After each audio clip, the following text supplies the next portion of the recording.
Greetings to all. I welcome you once again to this platform of online learning. I am Dr. Chetna Thapa, Assistant Professor, DWT College, Dehradun. And the topic which we will be discussing today is data. Here we will discuss about the meaning, the definition of data, and the various kinds of data. So stay tuned and watch the video till the end. So let's have an overview of this piece of information which we usually come across in the newspaper, the journals, or the magazines. The sources of this piece of information is the census reports of 2011 as well as 2001. A comparison has been made between the two reports. It shows the population, the number of illiterates, the enrollment, the enrollment in the primary as well as in the upper primary classes. So basically these are the pieces of information, and it is actually the data itself. Data refers to the set of observations, the values, the elements or objects under consideration. Data is the plural form of the word data, which means facts. So let us discuss about the various types of data.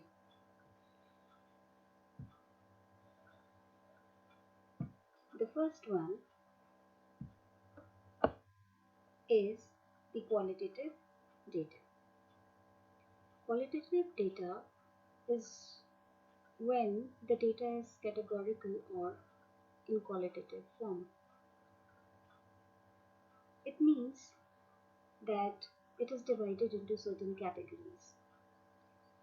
An example of it can be when the data is divided into the number of schools according to the management, or the schools are divided into certain categories such as boys, girls, and co-ed schools. The students' enrollment is divided into certain categories, that is of general, the SC, the ST, the OBC, and the others. Now we'll talk about the other kind of data, that is the quantitative data. It is where the grouping is based on numbers, and an example will be the schools with enrollment varying in a specified range are grouped together, such as the data showing students who have passed class 10th. So basically it is quantitative data. Then the next kind of data is continuous data. It is where the data expressed in a sequence, there is no gap. Even if we take adjacent points, there are several values between the 2 points. An example of it can be the weights, the heights, the body temperature, the intelligence, the achievement level. Now we'll talk about the other data, that is the discrete data, where there cannot be a number between the two values and the elements observed have a gap. Then it is called a discrete data. An example of it can be like number of periods in a day. It cannot be 4.5, it can only be 4 or either 5. So there is always a gap between the two values. Then we come across the next kind of data, which is called the primary data. The data which is collected by or on behalf of the person or people who are going to make use of the data is called primary data. It is the first-hand information. It is actually when the individual personally collects the data or information pertaining to an event or definite plan or design.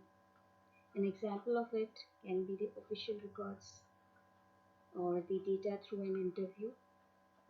And the last type of data is the secondary data, when the investigator uses data already collected by others.